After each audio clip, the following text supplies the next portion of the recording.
This is Why We Game. You're listening to the GameHole Con special. I had the opportunity to go to GameHole Con VIII in Madison, Wisconsin, and I have to tell you, it is either A, the best kept secret in the hobby industry, or some conspiratorial, as I refer to it in this episode, Bohemian Grove, skull and bones industry conspiracy. It's a gathering of dark forces because it was unreal to me based on the attendance, the caliber of guests. And they had 40 special guests, and I'm not going to list all of them, but you've got big names like B. David Walters and Mike Merles and Zeb Cook, et cetera, et cetera. Some pretty notable names in the industry.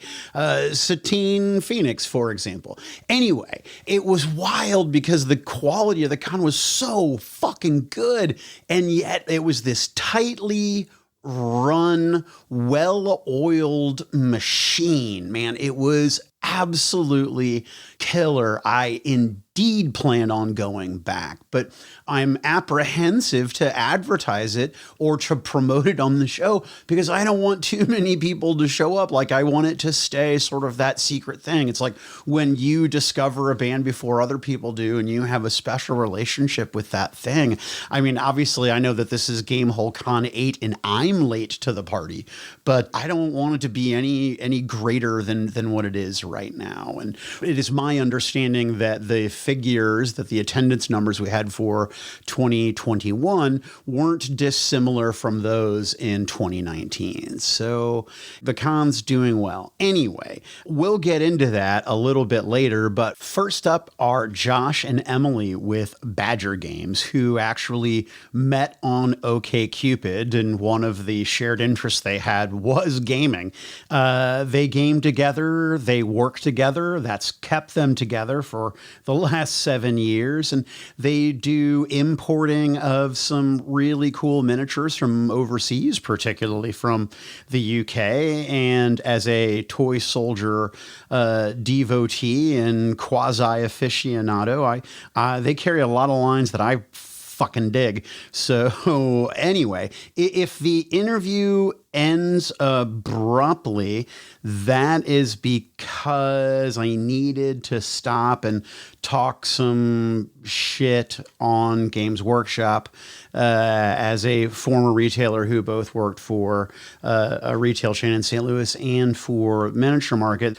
Any views that I expressed to Emily and Josh off the mics are mine, and they were not for public consumption, but that should hopefully at least clarify the abrupt transition at the end. And no, I am not going to tell you what I said. So as anyone who is a regular listener to the show, you know that I am a devotee of the toy soldier.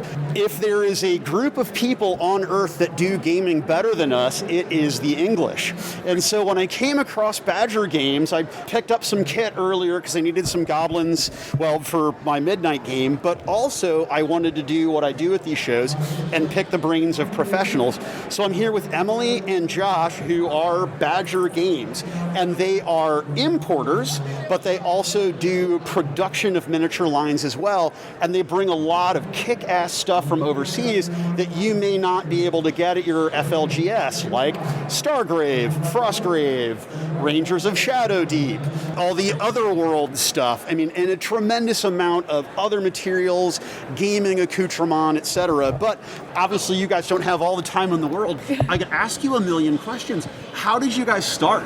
Well, I moved to Milwaukee from Iowa, and then I started working at just a local game store, and one of my regular D&D players actually sniped me from my game at the game store because he was quitting this job and wanted me to do it. So here I am, and Josh is my significant other, and I sort of sniped him from his window job and made him start working. I had a job in construction. It paid well, but I wasn't enjoying it, and she mentioned to me that she needs some help, and I already did miniatures and wargaming and stuff, and I was like, I mean, the pay obviously isn't as good, but there's a lot of room for growing, and just the amount of pressure that's off me here, and now I'm doing my hobby as an actual job. Let's be professional nerds together and skip off into the sunset. Yeah, basically. Yours is not an entirely unique, but you know, in this industry, there are a lot of spouse teams that Yeah. do what you do. How did you guys meet one another?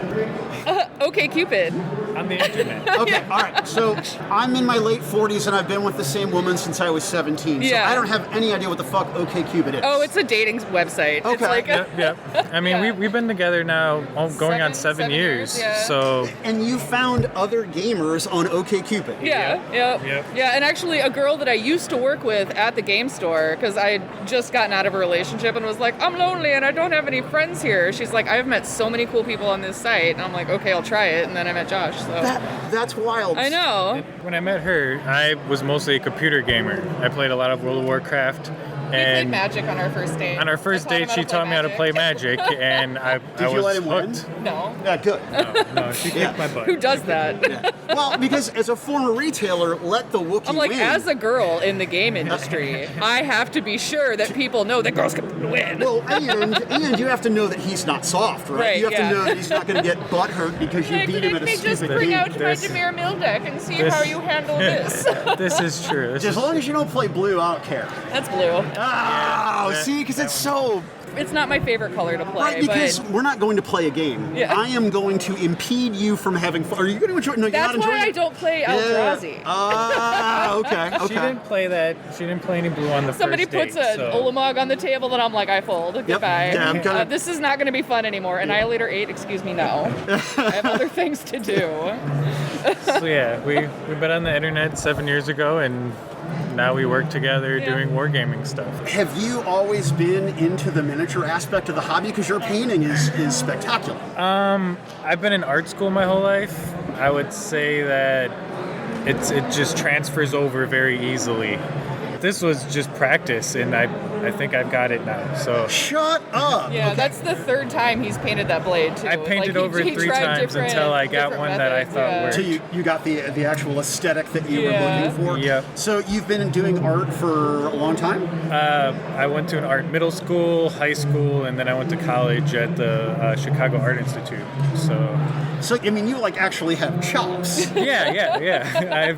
I've done a lot of art, but finally, I mean, this will actually put me into somewhat of my field, you know? Yeah. So, like, I did traditional art, painting and stuff, which that doesn't go very far these days. You got to do, like, media art, but just me painting here, I've had a bunch of people ask me if I do commissions. You could kill. Yeah. But the real money, though, honestly, in this industry, if you're going to do miniatures, it's studio level painting. Yeah. Like if you get like the people who did the confrontation miniatures for Rackham, Yeah. or a lot of the privateer stuff. I mean, that's Right, where you yeah, write to write yeah. your own check. Yeah. That's where I'm trying to learn more techniques so I can speed up, because I mean that was 4 hours and Yeah. it takes Yeah. a while. If somebody wants a whole army like that, you're looking at, it's a lot of time. But Yeah. I mean, yeah, I've been in art school my whole time, so it transfers over very easily.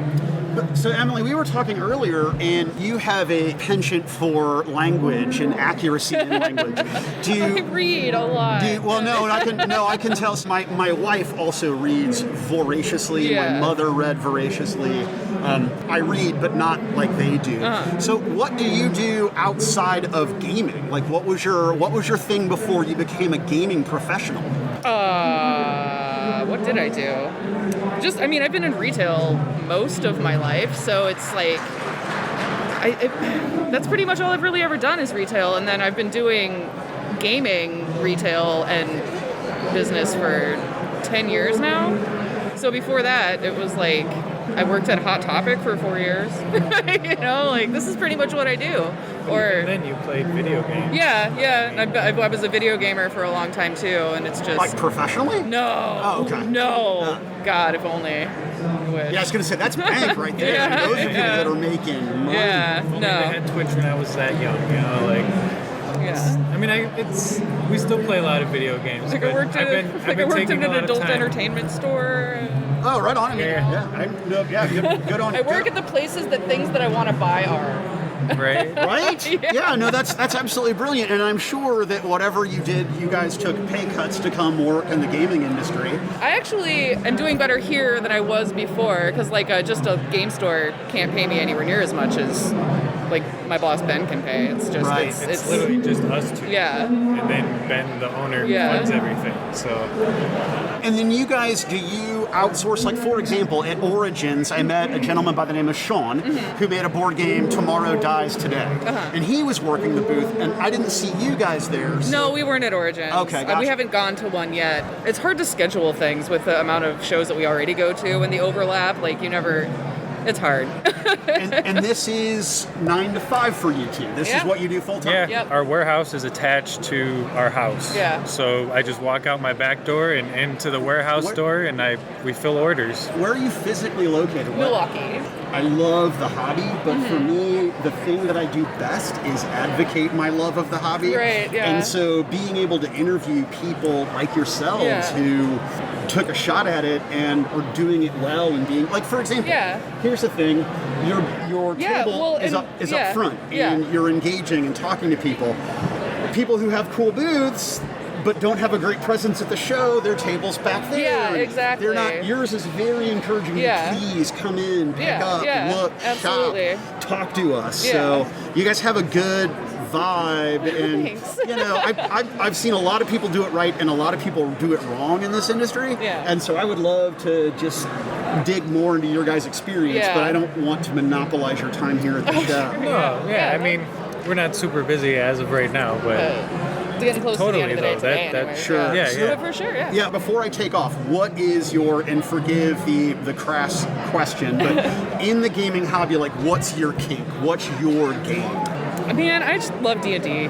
I just really do. I love fantasy. Like, high fantasy I've always been into that.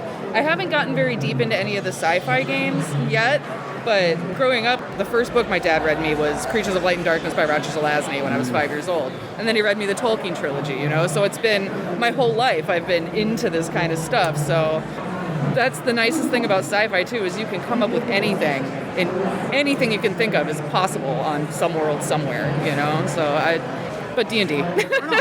Josh, what about you? Well, she got me into D&D, and then I eventually got into Warhammer.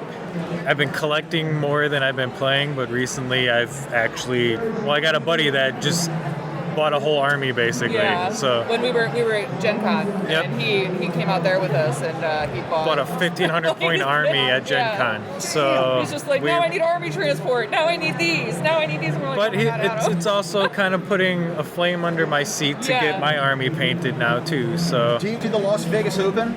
No, we haven't yet. So I don't know, because it's a big Games Workshop event. Yeah. We do Adepticon. We love Adepticon. So I don't know what non-Games Workshop vendors they have there, but I imagine that they have non-Games Workshop vendors there, and it gives you the opportunity to play some 40K with strangers. Exactly, for sure. We will eventually be selling branching GW, out, and branching to we need a storefront first farther west. They will allow. Anyway, guys, I know you're busy. It was great talking to you, but I'm going to move on and let you guys get back to it. Awesome, thank you. Then I talked to Bill and Charlie with Beetle and Grimm's, and they do some really very cool high-end gaming stuff, props, books, ledgers, that were really, really nice, and certainly outside the range of what I could afford. But I love seeing stuff like that. And I even mentioned Wormwood and their high-end materials. I like seeing those high-end things at a convention, even if I can't afford them. Obviously, there are other people who can. But more importantly, it's like when you see the big statues or the expertly painted miniatures or armies at your FLGS. It brings a pizzazz, a wow factor. So even if I can't afford that stuff, I love seeing it because it brings a credibility and interest and a wonderful extra oomph to a show, just like when you see that sort of thing at a retail store. Appropriately next door to Wormwood, the quality gaming supplies, those really high-end tables and dice trays, etc. Well, there's a booth right next to them that is Beetle and Grimm's, the, Pandemonium Warehouse, right? Am I reading that correctly, gentlemen? That's it. All right, so I'm here with Bill and Charlie. Essentially what I was saying to them, that I was was unfamiliar with their company, so I did my Google search before coming to the show, and they have all this really, really cool top shelf gaming accoutrement. Like, this is the kind of stuff that Bill Gates has at his game when he's hanging out with his buddies, right? Bill, Charlie, what it is exactly that you guys do? Okay, so we are licensees of Wizards of the Coast and Paizo and Darrington Press for Critical Role. We do high-end box sets of the books that they come out with the idea of trying to create a more immersive experience for the players and to make things easier for the DM. So if they put out an adventure for, say, Descent into Avernus, they put out a hardback book, which is great, and you can run the adventure out of that hardback book. But we put out a box set that includes both the adventure and everything you could think of to make it a more immersive experience. So anytime the players find a note or a ledger or a diary, we create an in-world version of that handout that you can actually hand to the players that they can read for themselves. We create a full set of full-color maps. A lot of them are battle maps with grids on them, so you can use them with miniatures to play things out. Other things are area maps on canvas, so you can lay out a map of Barovia or a map of Avernus on the table so the players can all see it and experience it. We have custom GM screens that are built with just information for that particular adventure for the GM, so they have a heads-up display of all the really important information for that campaign. So it's just a big immersive set that's specific to that box. And, we have higher price points, but if you're playing with 5 or 6 people, you're playing that adventure over 3 months or 6 months or 9 months, it's a pretty affordable experience for everybody to chip in and join together and try to elevate your game. Yeah, no, I would concur when you break it down like that, when you think that, well, normally it's a $50 hardcover or a $50 downloaded video game. Right. How many hours of experience am I getting from that? Right. So particularly if I'm doing okay financially and I want to have a nicer, a collector's item almost to go along with that experience. It's really cool, but you also have like some costume quality, jewelry, heavy metal stuff. Are these all then tokens and items and pins that you're going to find in That's exactly right, yeah. So we include things that stand out in the adventure. So if you're going to join the Hell Riders, for example, there's a Hell Rider badge or a Flaming Fist badge, or Mark of Ravenkind, or if any of the Waterdeep orders that you join, we have the faction tokens and pins for that.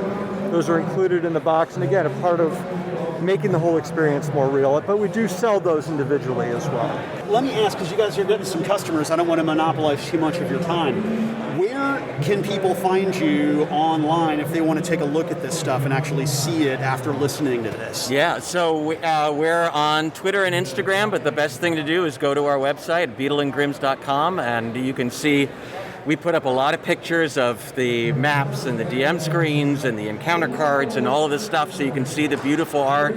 We get top-line artists to do all of our stuff, so it really you need to take a look at it for yourself. Yeah, no, and again, I don't want to say this to sound derogatory but definitely when you come to a show, you go to a game store, there is a different quality and aesthetic, and a higher quality aesthetic costs more money. Better art costs more money. And oftentimes the consumer doesn't really want to acknowledge that, but I can see the reason to the expense of your product. It's very nice. Thank you very much. Really appreciate it. Thank you so much. I appreciate it. All right. Take care. While I was at GameHole Con, I attended 6 different seminars over the course of 7 hours. I took notes in each of them. A few of them I even recorded. 2 of them in particular struck me while I was at the show, and that was the Small Publishers Seminar and the Pro GMing Seminar. I'm going to do an interlude here, and I want to break down the Skeet and Zach's small publisher seminar that I attended. It was hosted by Skeeter Green of Skeeter Green Productions and Zach Glazer, the COO of Frog God Games. But also on the panel were Levi Combs of Planet X Games, Jeff Talanian of Northwind Adventures, Rocky Gardner of Silver Boulay, and writer game designer Jim Wampler from the Save for Half podcast and the Scientific Barbarian zine. The seminar primarily focused on first distinguishing between what it means to be a freelancer and what it means to be a small publisher.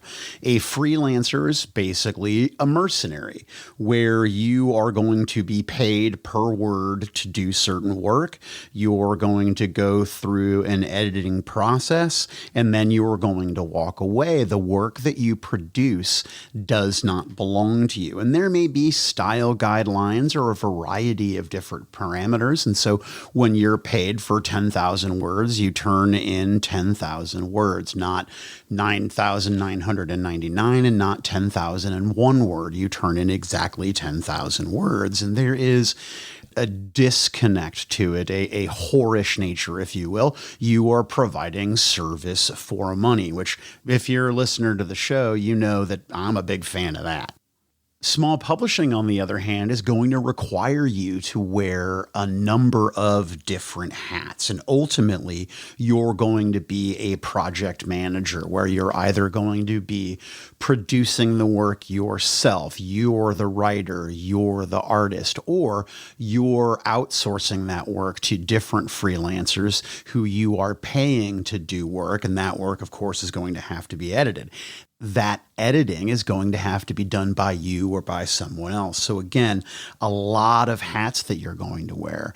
Now, it's my understanding that most small publishers are doing that because they want to create work that they're going to get out onto the market. A lot of them do not hire freelance writers, but some of them do.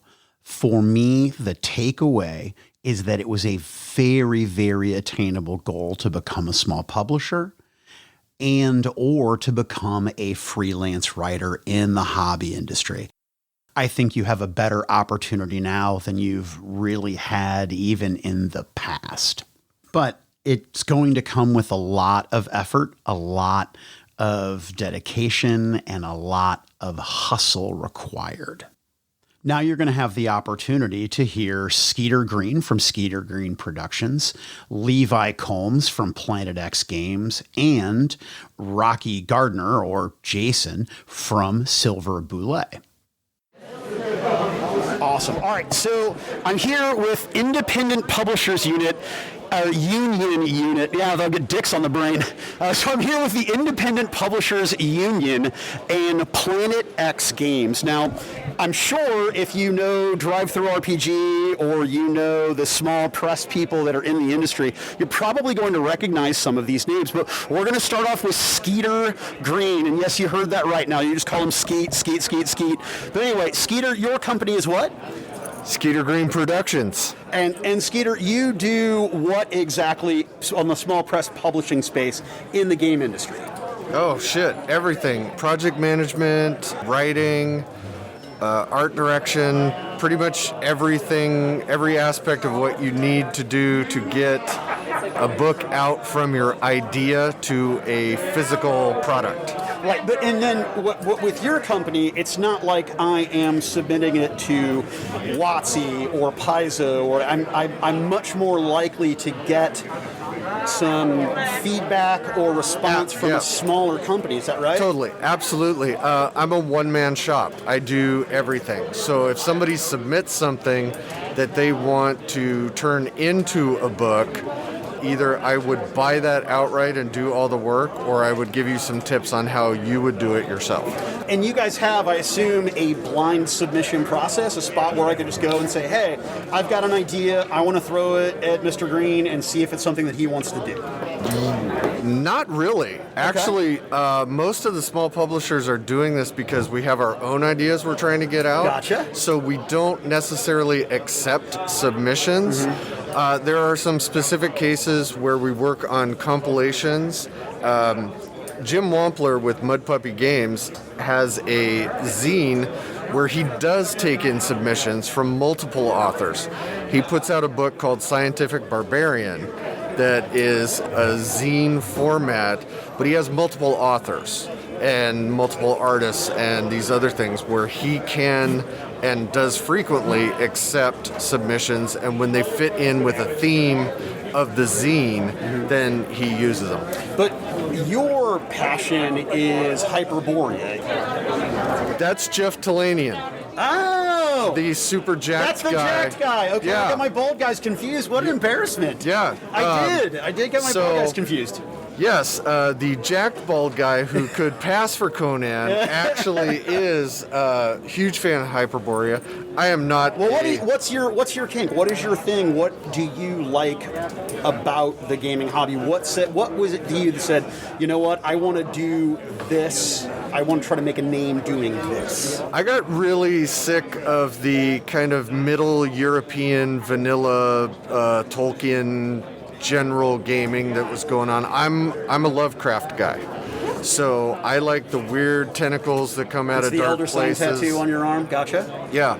What I've done with Crypta the Science Wizard and Crypta Codex, the monster book that goes with it, is, jumped into the post-apocalyptic sci-fi mashup with fantasy and tried to find the space where sci-fi and fantasy gaming meet. A lot of August Derleth, Lovecraft, the Me-Go part of it, where they have science and just stuff that works.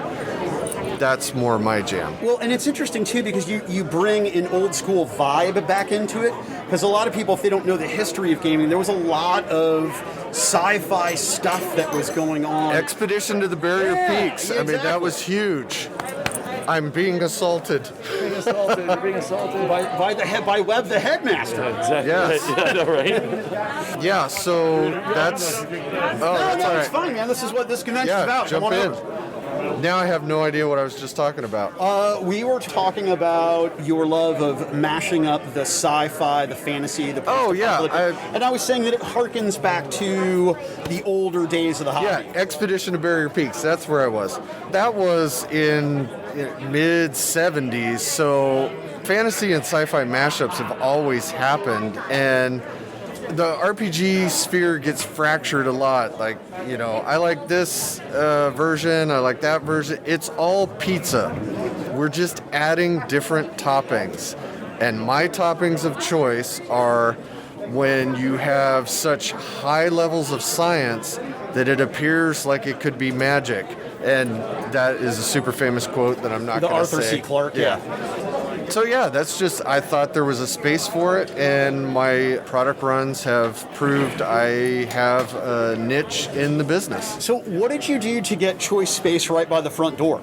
Because one of the things that I've noticed at conventions is that you've got people that have booths that are inside the vendor hall, and then you've got the people that are outside the vendor hall that are there doing business, getting traffic well before and after the vendor hall hours, which is genius. It's just another sign that you guys hustle.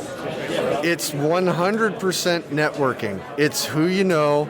I happen to know and be friends with the people who are putting this convention on. So when my name popped up and I gave Levi the right connections of who to talk to, we got taken care of very well. And there may or may not have been some bribery involved after the fact as a thank you, but that's how business is done. And Levi, you are Planet X Games. Yes, sir. Which that's a whole different level. So in the seminar yesterday, like everybody was talking about what they were doing, and then they were like, oh, well, then there's what Levi does too. They're being Hyperbole? very, very tongue kind. in cheek. Yeah, they're being very kind. What is Planet X? If I'm unfamiliar, I just went to the game store, I bought a copy of 5th edition D&D, I want to play it, and now there's this whole world that is over. It's like X-Men back issues. I can't go all the way. No, fair. That's a fair question. So at its core, Planet X Games, we put out weird fantasy modules, weird fantasy zines, and if you look at our slogan here, it says putting the grind back in the grindhouse. So there's a very cinematic feel to what we do. You know, when you play one of our modules, you have these fantastic locations, you have interesting villains, you want to make memories with gamers. So when somebody runs through your game, you really want to have like these really cool places that they'll remember and villains that will resonate with them over the years. Because what do gamers remember when they play? Do they remember that they took a left turn and there was a secret door? No, they remember that really cool fight they had on the top of the volcano with that kaiju where the guy took the growth potion and gave it a Macho Man Randy Savage arm drop. That's the stuff that they remember, and so that's the kind of stuff that we like to write. This convention is either A, the best kept secret in the hobby industry, or B, it is the gaming version of the Bohemian Grove. Now, I think it's somewhere between the two, but what's your take? I think that Alex and his crew run the best run convention, period, across the board of any RPG convention in the world. And I mean that, like, for real. They're so organized, and they take such good care of their vendors, the folks here in the hall, their special guests. They think of everything. They leave no stone unturned. They're top notch. Skeeter, what as far as conventions go, would you agree with that assessment? This is the one that you want to come to, or is there one that you're like, I don't know, man, that's my show? Oh, this is absolutely exactly what Levi said. This convention is run like a Swiss watch. The people who run it care about it. They are not necessarily doing this as a money-making opportunity. They reinvest their profits in the convention to make it better. There's Josh Hoyt right there, the head of security and organization. Money-making opportunity. Yeah, I know. You can make pennies by working. Yeah. No, that's one of the jokes of RPGs. Is the fastest way to make $1 million in RPGs is to start with $2 million.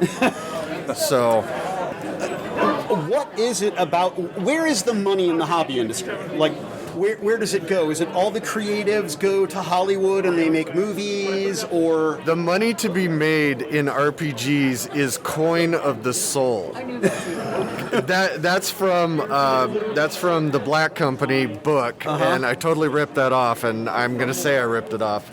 You do this stuff at our level because you love it. People can make a living at it, and I mean, some of the people in our group are doing it full time, but that's absolutely not what I do. In the Skeet and Zach Small Publisher Seminar we had last night, I talked about I've got a day job. This is a side hustle that I do because I love games. When I was a kid, sometimes when mom and dad were fighting, games were what I had.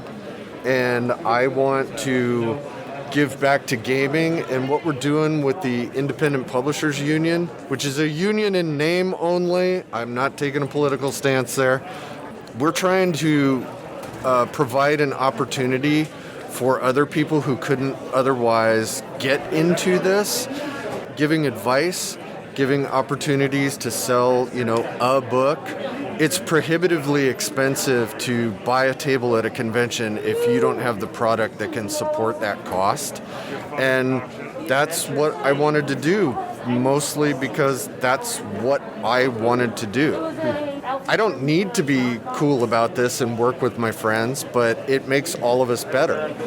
It helps them with opportunities, and I was given a bunch of opportunities in RPGs, and I'm passing it along. So, Levi, what Skeeter was just saying about wanting to bring people into the hobby and be more open to the newcomer. I have to say, I'm in my late 40s, and the hobby industry wasn't always that way. Now, as a retailer... Yeah, they used to be super assholes, and that's what we're trying to get over. There's a great book right now, The Game Wizards by John Peterson, that describes how Gary Gygax and Dave Arneson, who created D&D, and you can make your own judgment of who did what. It was hard, and it was cutthroat, and people were mean, and they were dicks, and there were a lot of impediments when there didn't need to be. And yeah, they were hardcore businessmen. I don't want to be a hardcore businessman. If somebody wants to create something, who the fuck am I to say no, you can't do that or make it harder for you? That's just not. That's not how it should be. And that may be very, oh, you're naive about business models. It's like, I don't care. This isn't my only job. I mean, I'm a conflicted person, right? Because I love money and I want to make money and I want to, but I also don't want capitalism to get in the way of art. And so I'm very, very conflicted about this because I want to see a product be big. I want it to be successful. I want it to have, a good, broad commercial reach. But it's not a zero-sum game, because you can be creative and make enough money to cover your costs and make enough money to buy some cool shit, which also supports other creators. But you don't have to cut the legs out from somebody else who's also creating just so you can have more money for something you don't need. None of us need this stuff. This is a want. And that gets lost in translation a lot. Now, Levi, has that been your experience? Have people been welcoming and helpful when you were starting out? Oh, absolutely. In fact, there's no doubt in my mind that I would not have had the measure of limited success that I've had without those mentors. I've had several people, ranging from just friends who already had kind of a presence in the hobby to truly established professionals that have stepped in, given me great advice, and literally held my hand on a couple early projects to kind of guide me through and avoid those pitfalls, so that I didn't mess up my shipping on the Kickstarter, end up living in my car at the parking lot of a Taco Bell. It's just these people stepped in and kind of guided me and gave me really, really good mentorship. And that's what we want to do here. As a collective of independent artists, we want to make sure that people get the help they need. They don't have the same pitfalls maybe that we had to learn the hard way along the way. So we just want to. A rising tide raises all ships. Right. Experience is just a collection of mistakes. Oh, right? Most definitely. And so when I was asking in the seminar, is there a place where the mistakes are documented, where we can go and see, okay, well, these are what, this is what Skeeter Green Productions has been through. This is what Planet X has been through. Here are things to avoid. Is there a tome or, someone with whom we speak to get this information? Listen, we've all been friends for at least a few years now. So we pass information back and forth very freely. But you can go and look at any number of Kickstarters that either ended up not delivering, or pulled the plug too early, or if you do your due diligence, you'll see them. And you can just ask around on any message board and you'll hear the stories. If people are interested in purchasing your products and they're not here at the show, where do they find Planet X Games material? If you go to Exalted Funeral, which is they're one of the number one distributors in the world for indie RPG material. They're fantastic, just great people all together. But they have a massive website, massive distribution list, and you can go there and just type Planet X Games into the search bar. And it literally, if you just go to Google, type in Planet X Games, I think it actually comes up before my actual, any of my social media. They'll come up first with the web store for Planet X Games. Fantastic. And Skeeter, where can we find your material? SkeeterGreenProductions.com. And yes, I didn't think about that URL before I did it. It's very long. And got a bunch of pitfalls in it, but yeah, I have a web store and direct sales go through there. Awesome, guys! Thank you so much. I really appreciate it. Oh, man, thank you. That was great. Thank you. Jason, and it's Jayson. Is that correct? That's correct. Excellent. And Jason, what is your company? I'm one half of Silver Belay. Silver Boulet? Yep. Oh, the monster that... So now, as a whiskey fan, I just call it Bullet. Now, also as a fat-tongued Midwestern boy, like when you opened that book, it was just, it was like when you mispronounce anything, it's because you learned it by reading it, not hearing someone speak it. So is it Boulet? Is that correct? It is officially Boulet. Okay. Tim Kask is the guy that invented it, and he's here this weekend, and that's how he says to pronounce it, so all right. I don't argue with him. No. That's for sure. I mean, I would argue with anyone who says dro as opposed to drow, but that's not what this is about. Right. So you do something, you are what I would call an unsung hero in the industry. And what I mean by that is that you do layout work, which is hugely important because the creatives and the artists have to understand that the product has to work and It has to flow. Yeah, it has to flow. So it's almost like a spatial Sudoku that you're doing. How did you get started? We needed it done. You know, there are two of us, and it was something that I had the time to do, and my partner Ian didn't. So guess who got stuck doing it? So you're not classically trained? No, I'm self-trained from beginning to end. What was the genesis of that process? How did you just say, hey, by the way, we're going to do this game and you're going to learn layout? Silvery Moon Tavern was my first book, and I decided I wanted to publish a book, and my buddy Ian was like, okay, I'll help you out. So you just got your balls out and said, yeah, I'm going to do this. Well, my eventual goal is to publish a Mega Dungeon. And in order to do that, I got to learn a lot of skills because we're talking about a huge book, right?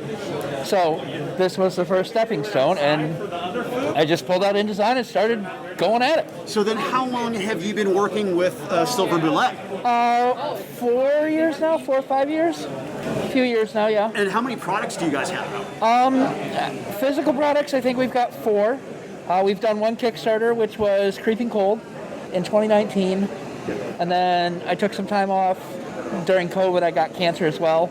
So I lost 1.5 years of time there. But now I'm back in the saddle, and we just released a zine here called Fantastic Geographic. Okay, are you healthy yeah, now? I am 100% healthy.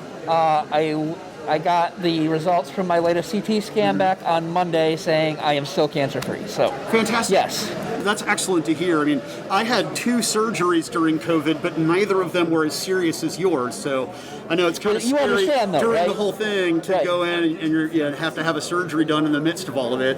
But yesterday during the small publisher seminar, one of the things that you advocated for pretty vocally was drive-through RPG. So when you say that you have a physical product, do you have stuff on drive-through RPG? We do, as well? and we had 5 or 6 books before we did our first physical product on drive-through RPG, and some of them are a page and a half, right? They're 1,000 words, 1,200 words. But to get to the point of building a book, you need to start small. You need to understand the difference between a 10 pica and a 12 pica font. Okay. I don't even know what pica means. It's the size of the letters. Okay. Right? And then there are a whole lot of words when you're talking about layout. There's pica and kerning and spacing, and they all basically mean making it look pretty on the page. Which is not only science, but also art. Yeah, and I'm not good at art, but I'm good at looking at a page and going, I can do something better with this spot. Well, and I would be willing to wager, too, once you've got your name out there and once you've got some work, everybody wants to be a writer, everybody wants to be an artist. But if I have someone who can do good layout work, that's huge. Yep, and I've worked for several companies at this point. I did some work for Pacesetter before I got sick. I'm in the middle of another one for Greg Gillespie, who famous for Barrel Maze. I'm laying out his new Mega Dungeon project right now. That's what's taking up the majority of my time. Right. So I've done a few things for other people. I've done some Frog Guide stuff. But then you're getting XP on a Mega Dungeon project. Yeah, exactly. Right? So, and this is my second one. I did the last one he did as well, and he does fantastic work. If someone wants to find Silver Bullet, I want to check you guys out. I mean, obviously, do a search on Drive-Thru RPG. Yep. But where else can I find you? Facebook mostly. We don't have a lot. We don't have a web store or anything like that yet. Someday we'll get there. Just it's not high on our priority list, right? For sure, especially if you guys you're getting work, you're getting product out, and it seems to me that particularly if I just want to look at it from an environmental aspect, but also I don't want to give money to the CCP and print overseas. If you want a print copy, get that figured out. You just buy the PDF. I like that idea. And we've done our printing locally so far. I've done a local print shop in my small town. That's when we do a print, that's where we've gone. Oh. So, it costs a little bit more to do it locally, but generally we find it worth it. I can drive down there at any point during the day and be like, hey, what's going on with my project today? You know what I mean? Right. And that's a whole lot better than being like an email to a company that's in the middle of nowhere that I've never seen a face for. Thank you so much for your time, Jason. I really appreciate it. Lastly, in keeping with the theme of small publication, I spoke with Zach from World of Game Design, who was actually one of the attendees, not a panelist, but an attendee like myself, for the Small Publisher Seminar. World of Game Design does some third-party 5th edition material, but the other thing that Zach does, which we talk more at length about, is his Kickstarter consultation business. I'm here with Zach from WOGD. Yes, you heard me correctly. It sounds like WOG, like to be an orc and to call the WOG. It's the World of Game Design. And Zach is one of the small press people, or the small publishers, and I don't use it small as in derogatory, but just not huge market share. He's one of the guys I actually talked to a bit yesterday, and then ran into him again last night at Ejaculate in Zach thing, Skeet. Yes, yeah, that's I was right, like, yeah. so Ejaculate in Zach is what I've been calling. Awesome. Yeah, I've been calling the thing. So any which way, I have seen you guys at Gen Con and at Origins and now here. What exactly is it that you guys do with your company? We do two completely different things. Both of them are Kickstarter related. The first thing that we do is we create our own Kickstarter product. Most of the time it's 5e related. We do a lot of 5e resources and campaigns. Then we dabble in some system neutral stuff and mothership and things like that. Then on the other side of things, we do a Kickstarter consulting, and we help a lot of creators make their own stuff. What you do, Kickstarter consultation? That's right. So we've done 12 of our own Kickstarters, give or take, and then we've also helped with about another dozen over the past year. So see, this is why I love doing this, because I had no idea what I was stepping into when I came over.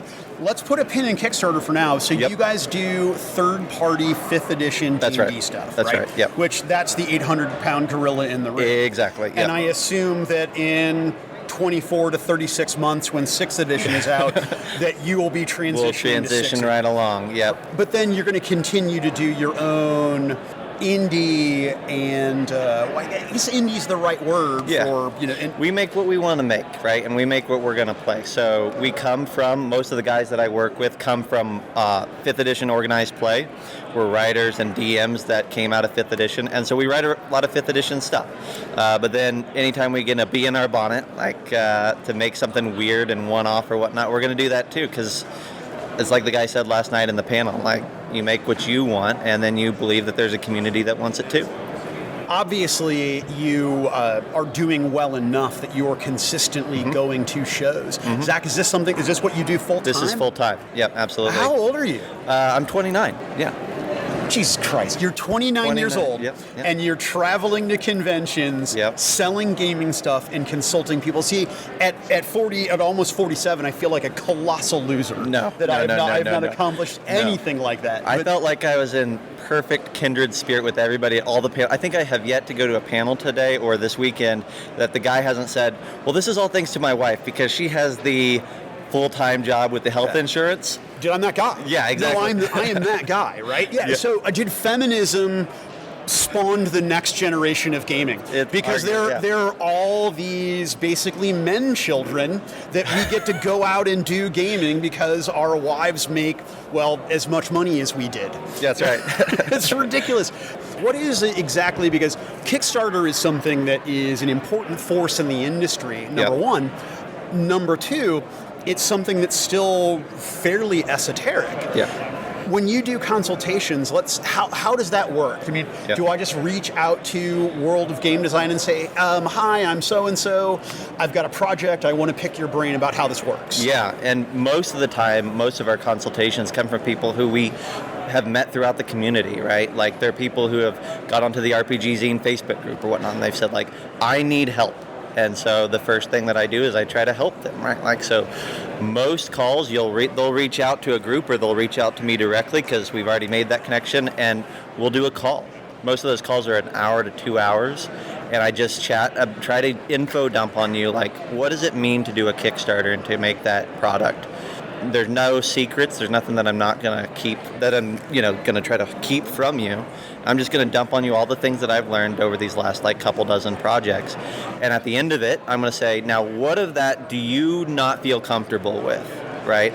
Or is it the design? Is it the editing? Is it the Kickstarter presentation itself? Is it printing and publication? Is it distribution? I can help you with any of that, but I only want to help you with the things that you don't want to mess with or you don't feel comfortable with. And then we just kind of go back and forth and we say, okay, you need editing and you need printing and distribution. Let's figure out what makes sense for our relationship with that.